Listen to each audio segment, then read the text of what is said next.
عمل کا ہو جذبہ عطا یا الہی، گناہوں سے مجھ کو، گناہوں سے مجھ کو بچایا الہی، عمل کا۔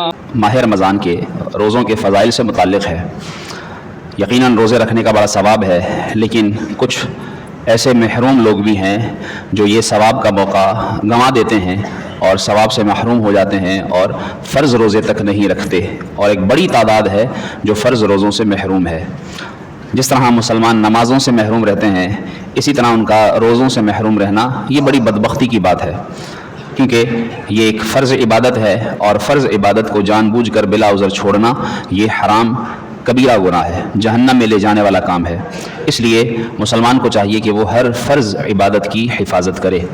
قرآن کریم میں اللہ تعالیٰ نے اس کے فضائل بھی بیان فرمائے، والصائمین والصائمات، اور روزے رکھنے والے اور روزے رکھنے والیاں، ان کے لیے اللہ تعالیٰ نے فرمایا اعد اللہ لہم مغفرۃ واجرا عظیما، اللہ نے ان کے لیے مغفرت اور بڑا اجر تیار کر رکھا ہے۔ اب یہ مغفرت جس کے لیے قیامت کے دن یہ اجر کے طور پر جب اسے دی جائے گی، مغفرت کا تحفہ ملے گا، تب اسے پتہ چلے گا کہ یہ کیا چیز ہے۔ جس دن بڑا اجر ملے گا تب معلوم ہوگا کہ یہ مغفرت کتنا بڑا اجر ہے۔ اس لیے مسلمان کو چاہیے کہ وہ مغفرت کی اور بڑے اجر کی تیاری اور انعام پانے کے لیے فرض عبادتیں لازمی ادا کرے۔ رسول اللہ صلی اللہ علیہ وآلہ وسلم نے بھی ارشاد فرمایا، بے شک جنت میں ایک دروازہ ہے جس کا نام ریان ہے، اس سے صرف روزے دار داخل ہو سکیں گے۔ آپ صلی اللہ علیہ وسلم نے ارشاد فرمایا، پھر جب روزے دار اس دروازے داخل ہو جائیں گے پھر انہیں پاکیزہ شراب پلائی جائے گی، اور جسے وہ پاکیزہ شراب پلائی جائے گی پھر اسے کبھی پیاس نہیں لگے گی، کیونکہ وہ روزہ رکھ کر پیاس برداشت کر لیتا ہے، پھر اللہ تعالیٰ اسے ایسا پانی پلاتا ہے کہ پھر اسے دوبارہ پیاس محسوس نہیں ہوگی۔ اللہ کے رسول صلی اللہ علیہ وسلم نے ارشاد فرمایا، اللہ تعالیٰ فرماتا ہے کہ بندے کا ہر عمل اپنے لیے ہے مگر روزہ میرے لیے ہے، اور اس کی جزا میں خود دوں گا۔ اور الفاظ حدیث کے یوں بھی آئے کہ اس کی جزا میں خود ہوں، یعنی اسے میری رضا اور میرا قرب نصیب ہو جاتا ہے۔ کتنی بڑی بات ہے۔ اور فرمایا روزہ ڈھال ہے، لہٰذا جب تم میں سے کوئی روزہ رکھے تو ہرگز فحش گوئی نہ کرے اور نہ ہی شور مچائے، اور اگر کوئی اسے گالی دے یا اس کے ساتھ جھگڑا کرے تو یہ کہہ دے کہ میں روزے دار ہوں۔ اور آج کل تو جو ہے وہ احسان جتاتے ہوئے کہا جاتا ہے، دیکھ میرے منہ نہ لگ، دیکھ میرے متھے نہ لگ، مجھے غصہ نہ دلا، مجھے روزہ ہے، اگر مجھے غصہ آ گیا تو پھر میں یہ کر دوں گا اور وہ کر دوں گا۔ مسلمان کو بچنے کا حکم ہے، نہ یہ کہ دھمکیاں دینے کا۔ مسلمان کو چاہیے کہ اپنے روزے کی حفاظت کرے اور اپنے روزے کو ڈھال بنائے۔ آپ صلی اللہ علیہ وسلم نے ارشاد فرمایا، اس ذات کی قسم جس کی قبضہ قدرت میں محمد صلی اللہ علیہ وسلم کی جان ہے، روزے دار کے منہ کی بو اللہ کے نزدیک مشک کی خوشبو سے بھی زیادہ پسندیدہ ہے۔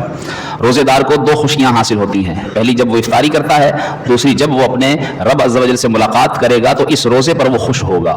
کون خوش ہوگا؟ یا تو یہ روزے دار خوش ہوگا یا اللہ خوش ہوگا، تو یہ اس کو خوشیاں نصیب ہوں گی۔ آپ صلی اللہ علیہ وسلم نے یہ بھی ارشاد فرمایا کہ اعمال کی تعداد اللہ کے نزدیک 7 ہے، ان 7 میں سے 2 عمل واجب کرنے والے ہیں۔ پہلا عمل، وہ شخص جو اللہ سے اس حال میں ملے کہ اس کی اخلاص کے ساتھ یوں عبادت کرتا ہو کہ اس نے اللہ کے ساتھ کسی کو شریک نہ ٹھہرایا ہو، تو اس کے لیے جنت واجب ہو جاتی ہے۔ اور دوسرا، وہ جو اللہ کے ساتھ شرک کرتا ہے تو اس کے لیے جہنم واجب ہو جاتی ہے۔ 2 عمل۔ تیسرا فرمایا، 2 عمل ایسے ہیں جن کا ثواب 1 گنا ہے، اور وہ کون سے عمل ہیں؟ فرمایا، جو برا عمل کرے اس کے لیے بری جزا ہے، اور جو نیک عمل کرے اور پھر اسے نہ کر سکے تو اللہ تبارک و تعالیٰ اسے نیکی پر بھی اس کا ثواب عطا فرماتا ہے۔ اور فرمایا، 1 عمل ایسا ہے جس کا ثواب 10 گنا ہے، اور وہ کیا کہ جو ماہ رمضان میں جو نیکی کرتا ہے، راہ خدا میں اپنا مال خرچ کرتا ہے تو اللہ تبارک و تعالیٰ اسے 10 گنا ثواب عطا فرماتا ہے۔ اور فرمایا، 1 عمل ایسا ہے کہ جس کا ثواب 700 گنا ہے، اور کیا کہ وہ اللہ رب العالمین کی راہ میں جو دینار یا درہم اس کی رضا کی خاطر دیتا ہے، خرچ کرتا ہے، اللہ تعالیٰ اسے 1 دینار پر 700 گنا ثواب عطا فرماتا ہے۔ اور پھر 1 عمل ایسا بیان فرمایا کہ اس کا ثواب اللہ کے سوا کوئی نہیں جانتا، اور وہ کیا ہے؟ روزہ رکھنا ہے۔ اس کا ثواب اللہ ہی جانتا ہے کہ وہ کتنا ثواب عطا فرمائے گا۔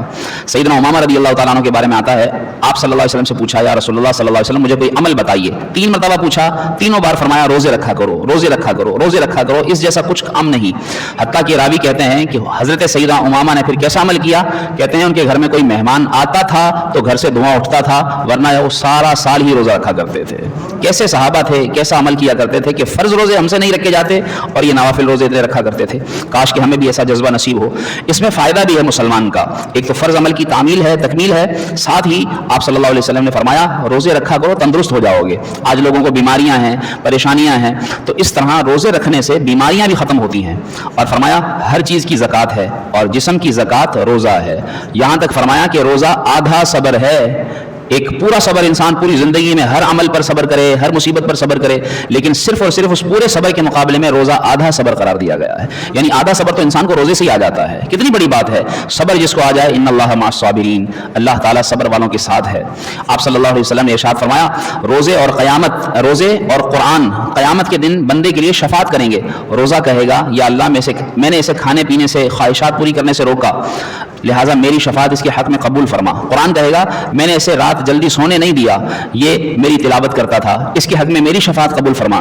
اللہ تبارک و تعالیٰ قرآن کی بھی اور روزے کی بھی شفاعت اس کے حق میں قبول فرما لے گا اور اس کو جنت میں داخلہ کر دے گا.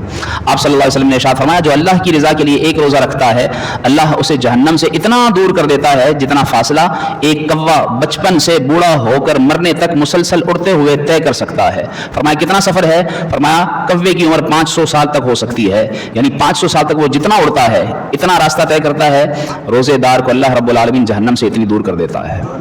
اس لیے ہمیں چاہیے کہ یہ فضائل ہم نہ بھولیں, روزے رکھتے رہیں اور روزوں کو اپنائے رکھیں. فرض روزے تو لازماً رکھیں, ورنہ جیسا کہ میں نے پچھلے دروس میں عرض کیا کہ نوافل روزوں کے بھی کئی اقسام ہیں, جن میں سے جو ہے وہ صوم داودی ہے, ایک دن چھوڑ کر ایک دن روزہ رکھنا, پیر جمعرات کا روزہ رکھنا, ایام بیز یعنی ہر مہینے کی چاند کی 13, 14, 15 تاریخ کو روزے رکھنا, اسی طریقے سے عید کے بعد 6 روزے رکھنا, پھر یوں ہی عرفہ کا روزہ رکھنا, 9, 10 محرم کا روزہ رکھنا. تو یہ بھی نوافل روزے ہیں, تو یہ بھی موقع ملے تو رکھ لیں, ورنہ فرض روزے لازماً رکھیں. اللہ پاک ہمیں عمل کرنے کی توفیق عطا فرمائے. عمل کا ہو جذبہ عطایا الہی, گناہوں سے مجھ کو, گناہوں سے مجھ کو بچا